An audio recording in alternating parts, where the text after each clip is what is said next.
karena banyak inklusi yang hampir mirip dan hampir serupa dengan yang natural. Sedikit contoh bahwa di situ ada yang namanya safir kuning. Safir kuning yang pertama ini kita lihat ada urat-urat yang seperti bulu capung yang melingkar-lingkar.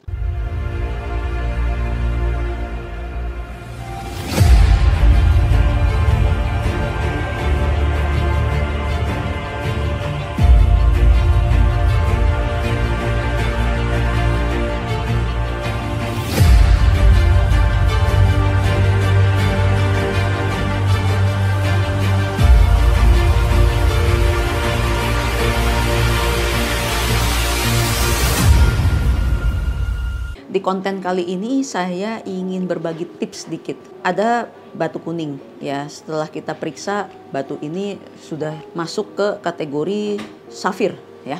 Safir, jadi korundum, safir kuning. Bagaimana cara untuk mendeteksi bahwa batu ini memangnya asli atau tidak asli? Kita bicara tentang asli dan tidak asli, itu kita berbicara dengan natural atau sintetik. Ya, kita di luar dari konteks man-made ya, yang lain, cimil atau tiruan. Ini kita berbicara tentang yang sintetik. Sintetik itu berarti yang kekerasannya sama-sama 9, refraktif indeksnya 1762, 1770 yang sama juga. Dan kemudian unsur chemicalnya juga sama, yaitu aluminium oxide, dua-duanya juga aluminium oxide. Ya, cara membedakannya tidak bisa dengan mata biasa, harus menggunakan dengan alat-alat ya, karena banyak inklusi yang hampir mirip dan hampir serupa dengan yang natural. Sedikit contoh bahwa di situ ada yang namanya safir kuning. Safir kuning yang pertama ini kita lihat ada urat-urat yang seperti bulu capung yang melingkar-lingkar ya, yang melingkar-lingkar. Kemudian biasanya urat yang seperti melingkar-lingkar ini atau feather seperti, atau orang Jawa bilang bulu kinjeng atau bulu capung, itu biasanya kalau yang natural tidak melingkar-lingkar dan acak-acakan seperti itu. Biasanya lebih rapih dan lebih terstruktur ya. Mungkin ada di sebelah kiri sebagian, ada di sebelah kanan sebagian, tidak aut-autan di tengah seperti itu.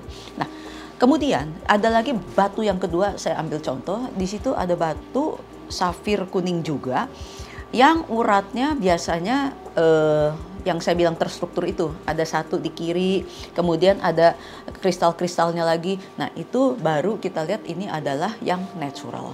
Jadi kita lihat dari bulu capungnya aja secara terstruktur ya. Kalau yang sintetik itu lebih acak-acakan gitu. Ini sintetik yellow sapphire. Ya, ini juga tapi yang ini natural ya, natural yellow sapphire. Memang warnanya ada sedikit ada orange-nya.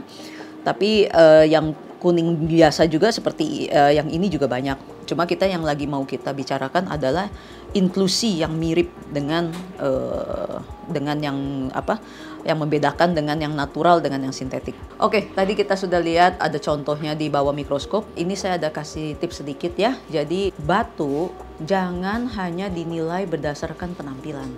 Ya, penampilan bisa selalu menipu. Ya, kalau misalkan kita belum lihat dalamnya atau kita belum analisis secara detail, jangan ambil kesimpulan bahwa batu ini natural, sintetik, ataupun singular. Jadi kita harus melewati beberapa tahapan. Jadi jangan pernah menilai batu berdasarkan hanya cuma appearance atau penampilan luar seperti warna, luster, dan lain-lain. Jangan pernah. Oke? Demikian tips dari saya, mudah-mudahan tips ini bisa berguna. Apabila ada konten yang dibahas, taruh komen di bawah ini. Jangan lupa subscribe. Sampai jumpa.